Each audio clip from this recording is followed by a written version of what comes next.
Episode opening സീനിൽ ഇപ്പൊ റിയോയുടെ ഒരു ഫ്ലാഷ് ബാക്ക് സ്റ്റോറി ആയിരിക്കും കാണിക്കുക. ചെറുപ്പത്തിൽ തന്നെ റിയോ അവൻ വളരെ സ്മാർട്ടും എല്ലാ കാര്യങ്ങളിലും അവൻ ഒന്നാമനുമായിരുന്നു. ആർട്സിലും സ്പോർട്സിലും എല്ലാം തന്നെ അവന് ബീറ്റ് ചെയ്യാൻ ആരും ഉണ്ടായിരുന്നില്ല. സോ സ്കൂളിലെ ഹീറോയും ടീച്ചേഴ്സിന്റെയും സ്റ്റുഡൻസിന്റെയും ഒക്കെ കണ്ണിലുണ്ണിയായിരുന്നു അവൻ. എല്ലാം നേടിക്കഴിഞ്ഞു, എന്നെ തോൽപ്പിക്കാൻ ആർക്കും കഴിയില്ല എന്നൊരു ഭാവത്തില് റിയോ അവനങ്ങനെ ഹാപ്പി ആയിട്ട് മുൻപോട്ടേക്ക് പോയി. അങ്ങനെ ഒരു ദിവസം ഫുട്ബോൾ കണ്ടപ്പോഴാണ് ജർമ്മനിയുടെ കയ്യിലിരുന്ന ആ ലോകകപ്പ് അതവന്റെ ശ്രദ്ധയിൽപ്പെട്ടത്. അവന്റെ കുഞ്ഞു മനസ്സിന്റെ വികാസം അത് അവിടെ തൊട്ട് തുടങ്ങി. അതായത് അവൻ അച്ചീവ് ചെയ്യാൻ ഈ ലോകത്ത് ഒരുപാട് കാര്യങ്ങളുണ്ടെന്ന് തിരിച്ചറിഞ്ഞ ഒരു നിർണായക നിമിഷമായിരുന്നു അത്. ഇങ്ങനെയാണ് അവൻ ഫുട്ബോളിൽ ഒരു പുതിയ കരിയർ ഉണ്ടാക്കി ഇവിടം വരെ എത്തിയത്. റിയോ പറയും, ഇനിയാണ് നിങ്ങൾ എന്റെ ശരിക്കുള്ള സ്കില്ലും എബിലിറ്റിയും പവറൊക്കെ കാണാൻ പോകുന്നത്. കട്ട് ചെയ്ത ഹീറോയും നനാസ്കയും അവർ രണ്ടുപേരും ഇപ്പൊ കഴിഞ്ഞ മാച്ച് അത് മോണിറ്ററിലിരുന്ന് കണ്ടുകൊണ്ടേ ഇരിക്കുകയാണ്. എല്ലാവരുടെയും പെർഫോമൻസ് അതവർ ആസ്വദിക്കുകയാണ്. നാനാസ്കിയും നമ്മുടെ ഹീറോയും അവർ രണ്ടുപേരും ശ്വാസം അടക്കി പിടിച്ച് അവസാനത്തെ ഗോള് അത് കാണുകയാണ്. നാനാസ്കിക്ക് ആണെങ്കിൽ അത് വിശ്വസിക്കാനായിട്ട് കഴിയുന്നില്ല. കാരണം അത്രയും ഓപ്പണൻസിന്റെ ഇടയിലൂടെ ഹീറോ ശരം വിട്ടതുപോലെ മുൻപോട്ടേക്ക് കുതിച്ച് ആ ബോളുമായി ഒരു ഗോൾ അവിടെ തീർത്തു. ഹീറോ ആണെങ്കിൽ ക്യാഷ്വലായിട്ട് പറയും, ഞാൻ ഒരേ സമയം തന്നെ ചിന്തിക്കുകയും പ്രവർത്തിക്കുകയും ചെയ്തു. ഒരുപക്ഷെ അതുകൊണ്ടായിരിക്കും നമ്മുടെ ടീമിൽ തന്നെ മെയിൻ ആയിട്ടുള്ള ആ രണ്ടുപേരുടെയും ബ്ലൈൻഡ് സ്പോട്ട് കണ്ടെത്തി എനിക്ക് ആ ഗോൾ അടിക്കാൻ കഴിഞ്ഞത്. ഉടനെ ഹിയോനി അവനും അവിടേക്ക് വന്ന് ഹീറോയെ അഭിനന്ദിക്കുകയാണ്. നിന്നെ കൊണ്ട് അങ്ങനെ ഒരു ഗോൾ അടിക്കാൻ പറ്റുമെന്ന് ഞാൻ കരുതിയതല്ല. ആ റിഫ്ലക്സ് പവർ അത് ഉപയോഗിച്ചതിന്റെ ഗുണമാണെന്ന് പറഞ്ഞ് അവനത് എന്താണെന്ന് ശരിക്കും ഒരു ഗെയിം കളിച്ച് ഇപ്പോൾ അവർക്ക് രണ്ടുപേർക്കും മനസ്സിലാക്കി കൊടുക്കും. ആ ഗെയിമിന്റെ തുടക്കത്തില് ബോക്സ് വീഴുന്നത് വളരെ പതിയാണ്. അതുകൊണ്ട് തന്നെ എളുപ്പത്തിൽ അത് പ്ലേസ് ചെയ്യാനുള്ള സ്ഥാനം കണ്ടെത്താൻ പറ്റും. പക്ഷെ ലെവല് കൂടുന്തോറും അതിന്റെ സ്പീഡ് കൂടും. പ്ലേസ് ചെയ്യുന്ന സ്ഥാനം അത് കണ്ടെത്താനുള്ള സമയം വളരെ കുറഞ്ഞു വരികയാണ്.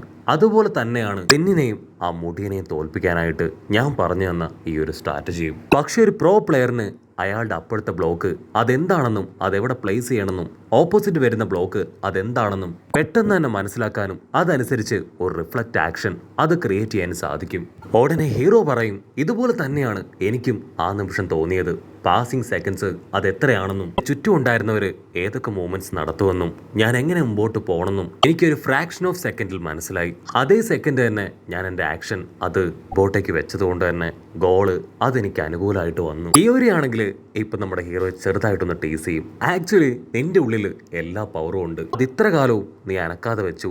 ഇപ്പൊ അത് തനിയെ ട്രിഗറായി ഫോർവേഡായി. അതുകൊണ്ടാണ് നിനക്കതിന് സാധിച്ചത്. ഹീറോ ആണെങ്കിൽ ചിരിച്ച്, ആക്ച്വലി എങ്ങനെയൊക്കെ ആണെങ്കിലും ഇതെനിക്ക് നേടാൻ സാധിച്ചത് നിങ്ങളുടെ എല്ലാവരുടെയും സപ്പോർട്ട് കൊണ്ടാണ്. ഹീറോ ആണെങ്കിൽ അവരോട് താങ്ക്സ് പറഞ്ഞ് ഇപ്പൊ ഒരു സെക്കൻഡ് അവന്റെ പവറിനെ കുറിച്ച് ആലോചിക്കും. ഇപ്പോഴും അവന്റെ പവറിൽ ഒരു മാസ്റ്റർ ആവാൻ കഴിഞ്ഞിട്ടില്ല.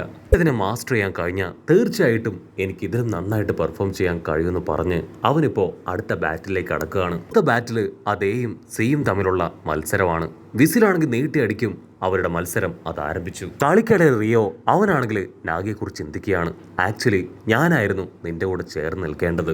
പക്ഷെ നീ ഇപ്പോ എന്നിൽ നിന്നും ഒരുപാട് ദൂരെയാണ്. തീർച്ചയായിട്ടും ഞാൻ നിന്റെ അടുത്തേക്ക് വരും. നമ്മൾ പഴയതുപോലെ ഒറ്റക്കെട്ടായി മുൻപോട്ട് പോകും. റിയോ ആണെങ്കിൽ സൈഡിൽ ശബ്ദം ഉണ്ടാക്കി വെട്ടിത്തിരിപ്പിച്ച് അവന്റെ ഡിഫൻഡേഴ്സിനെ മുഴുവൻ പിന്നിലാക്കി മുൻപോട്ടേക്ക് പോകും. അപ്പോൾ ഒരു തോട്ടിയാണെങ്കിൽ ഇപ്പൊ അവന് കറക്റ്റ് ആയിട്ടുള്ള ഒരു പാത്ത് ക്രിയേറ്റ് ചെയ്ത് കൊടുക്കുകയാണ്. പിന്നാണെങ്കിൽ ആർക്കും പാസ് കൊടുക്കാതെ മുന്നോട്ടേക്ക് പോവാണ്. ഉടനെ മിഗറാഷി അവനാണെങ്കിൽ പാസ് ചോദിച്ചു വാങ്ങും. നമ്പർ 1 ആയിട്ടുള്ള ആള് അവന് പാസ് ഇട്ട് തന്നതിൽ അവൻ ഭയങ്കര സന്തോഷമായിട്ട് നിൽക്കുകയാണ്. പക്ഷെ അപ്പോഴേക്കും റിയോ അവനെ ബ്ലോക്ക് ചെയ്യും.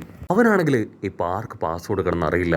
അപ്പോഴേക്കും ആ മുടിയൻ അവൻ ദേഷ്യപ്പെട്ട് പറയും, നിന്റെ ഉണ്ടക്കണ്ട് തുറന്നു നോക്ക്, ഞാനിവിടെ നിൽക്കുന്നത് നീ കാണുന്നില്ലേ? മര്യാദയ്ക്ക് എനിക്ക് പാസ് ഇട്ടതാ. ഗഗമാറു ആണെങ്കിൽ ഷിതോ മുടിയനെ അവനെ ബ്ലോക്ക് ചെയ്യാൻ ശ്രമിക്കുമെങ്കിലും അവൻ മുൻപോട്ടേക്ക് ആ ബോളുമായിട്ട് പോകും.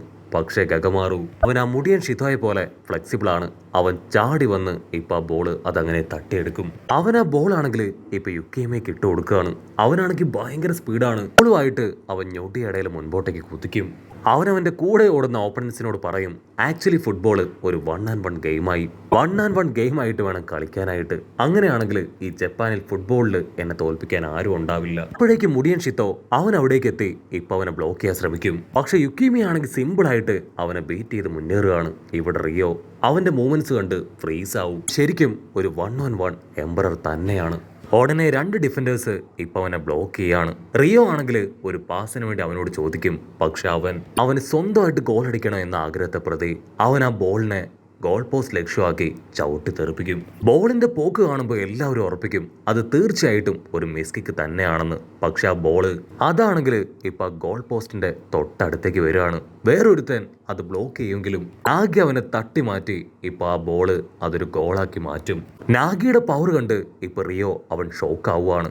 ടോപ്പ് 6 ആൾക്കാരുടെ പവർ അത് അൺബീറ്റബിൾ ആണ്. നാഗി ആണെങ്കിൽ ഇപ്പോ യുക്കിയമിയോട് അവന്റെ ഗോൾ ചാൻസ് തട്ടിയെടുത്തതിന് ക്ഷമ ചോദിക്കുകയാണ്. ഇവിടെ റിയോ ആണെങ്കിൽ ഇതെല്ലാം കണ്ടുനിന്ന് റിയോ അവനാണെങ്കിൽ ഉറപ്പിക്കും അവനിപ്പോ നാഗിയോടൊപ്പം നിൽക്കാനായിട്ട് കഴിയില്ല. മാത്രമല്ല ടോപ്പ് 6 6 പേർക്കും മറ്റുള്ളവർക്കില്ലാത്ത ഒരു പ്രത്യേക കഴിവും പവറും ഉണ്ട്. എനിക്ക് മാക്സിമം ഒരു 99% എൻ്റെ കഴിവ് ഉപയോഗിക്കാൻ പറ്റും. പക്ഷെ അതുപയോഗിച്ച് എനിക്ക് എങ്ങനെ ഇവരെ ബീറ്റ് ചെയ്യാൻ പറ്റും? ലോകത്തിൽ തന്നെ ബെസ്റ്റ് സ്ട്രൈക്കേഴ്സ് ആവാൻ ഇവർക്കിനി ഒന്നിന്റെ ആവശ്യമില്ല. അവർക്ക് അവരുടേതായ സ്ട്രാറ്റജിയും അവർക്കൊരു സഹായമോ മറ്റുള്ളവരുടെ ഡിപ്പെൻഡന്റോ ആവശ്യമില്ല. റിയോ ആണെങ്കിൽ ഒരു സെക്കൻഡ് അവനെക്കുറിച്ച് ആലോചിക്കും. ഈ ഒരു ഗെയിമിൽ തോറ്റുപോയാൽ എനിക്ക് തിരികെ വീട്ടിലേക്ക് പോകേണ്ടി വരും. നന്നായിട്ട് പഠിച്ച് ഒരു ജോലിയൊക്കെ വാങ്ങിച്ച് എൻ്റെ പാരൻസിനെ നോക്കണം, അല്ലെങ്കിൽ എൻ്റെ പപ്പയെ കഴിഞ്ഞും നല്ലൊരാളായി മാറണം. പക്ഷെ എന്നെ കൊണ്ട് ഒരിക്കലും അങ്ങനെ ഒരു ലൈഫ് സ്റ്റൈൽ പറ്റില്ല. കാരണം എൻ്റെ ലക്ഷ്യം അതിതാണ്. ആ ഒരു ലൈഫ് അതെനിക്ക് വേണ്ട. എന്റെ ലക്ഷ്യം അതെന്റെ കയ്യിലുണ്ടെന്ന് പറഞ്ഞ് അവൻ ആ ബോളിലേക്ക് നോക്കും. റിയോ ആണ് കിക്ക് ചെയ്ത് ബോള് റിക്കിയോമയ്ക്ക് പാസ് ചെയ്യും. അതിനുശേഷം വീണ്ടും പാസ് മേടിച്ച് ആ ബോൾ അവൻ കൈക്കലാക്കി ഇപ്പോ യുക്കീമിയ നേരത്തെ ഉപയോഗിച്ച ആ ഒരു സ്പെഷ്യൽ കിക്ക് അതവൻ രണ്ടും കൽപ്പിച്ച് ട്രൈ ചെയ്ത് ബോളിനെ ആഞ്ഞു തൊഴിക്കും. കട്ട് ചെയ്താ ഇവിടെ ഹീറോ ആണെങ്കിൽ റിയോയുടെ പെർഫോമൻസ് കണ്ട് ഞെട്ടും. വാവ്, അവനും അവന്റെ റിയൽ പവർ അത് തിരിച്ചറിഞ്ഞ് കഴിഞ്ഞു എന്ന് പറയും. നനാസ്കിക്ക് ആണെങ്കിൽ അത് വിശ്വസിക്കാനായിട്ട് കഴിയില്ല. പക്ഷെ എന്താ, അവരെ എല്ലാവരെയും നിരാശപ്പെടുത്തി അത് കറക്റ്റായിട്ട് വർക്കൗട്ട് ആവില്ല. സത്യത്തില് ഒരാളുടെ ഒരു സ്പെഷ്യാലിറ്റി അതൊരിക്കലും 100% മറ്റൊരാൾക്ക് കോപ്പി അടിക്കാനായിട്ട് കഴിയില്ല. അങ്ങനെ 5-3 ടീമെ അവരിപ്പോ വീണ്ടും ജയിക്കുകയാണ്. ഇവിടെ തളർന്നു വീണ റിയോയ്ക്കാണെങ്കിൽ ഇപ്പോഴും നന്നായിട്ട് അറിയാം അവനെ കൊണ്ട് ആ ടോപ്പ് 6 ഡിഫീറ്റ് ചെയ്യാൻ കഴിഞ്ഞിട്ടില്ല. അപ്പോഴേക്കും നാഗി അവിടെ വന്ന് റിയോയെ പ്രശംസിക്കുകയാണ്. അവന്റെ ആ ഗോള് അത് അടിപൊളിയായിരുന്നു. നീ സ്ട്രോങ് പ്ലെയേഴ്സിന്റെ മൂമെന്റ്സ് അത് കോപ്പി ചെയ്യാൻ ശ്രമിക്കുന്നു, അതാണ് ആക്ച്വലി നിന്റെ പ്ലസ് പോയിന്റ് എന്ന് അവൻ പറയും. പക്ഷെ റിയോ ആണെങ്കിൽ അവനോട് പറയും എന്നെ കൊണ്ട് ഒന്നും ചെയ്യാൻ കഴിഞ്ഞിട്ടില്ല, എനിക്ക് ഇനിയും ഒരുപാട് വളരാനുണ്ട്. അത് കേട്ട് അവിടുന്ന് കടന്നു പോവും. അതിന് റിയോ തീർച്ചയായിട്ടും ഇന്നല്ലെങ്കിൽ നാളെ നീ എൻ്റെ അടുത്ത് വരും. അവിടുന്ന് അങ്ങനെ സീൻ കട്ട് ചെയ്ത് പോസ്റ്റ് ക്രെഡിറ്റ് സീൻ കാണിക്കും.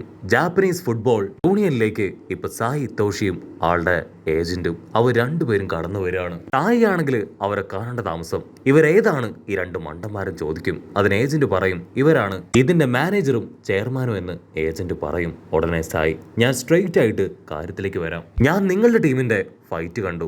ആക്ച്വലി വളരെ ബോറാണ്. അവരെല്ലാവരും മണ്ടന്മാരാണ്. ബ്ലൂ ലോക്കിലെ പ്ലേയേഴ്സുമായിട്ട് കളിക്കാമെന്ന് പറഞ്ഞുകൊണ്ടാണ് നിങ്ങൾ തന്ന ഓഫർ ഞാൻ സ്വീകരിച്ചത്. നിങ്ങളുടെ ടീം അത് വളരെ പതറ്റിക് ആണെന്ന് പറഞ്ഞ് സായി കടന്നു പോകും. അതിൽ ചെയർമാൻ ആണെങ്കിൽ സായിയെ വിളിച്ചു നിർത്തി നിങ്ങൾക്ക് ഫോർവേഡ് ടീമിനെ ഇഷ്ടപ്പെട്ടില്ലെങ്കിൽ കുഴപ്പമില്ല, അവർക്ക് ഓൾട്ടർനേറ്റീവ് ആയിട്ട് നമുക്ക് മറ്റു പ്ലേയേഴ്സിനെ തെരഞ്ഞെടുക്കാമെന്ന് പറയും. അതിന് സായി പറയും ബ്ലൂ ലോക്കിൽ തന്നെ ഒരു ഭ്രാന്തനുണ്ട്, എനിക്ക് അവനെ എന്റെ ടീംമേറ്റായി വേണം എന്ന് പറയുന്നതോട് കൂടെ ഈ ഒരു എപ്പിസോഡും അവസാനിക്കുന്നു.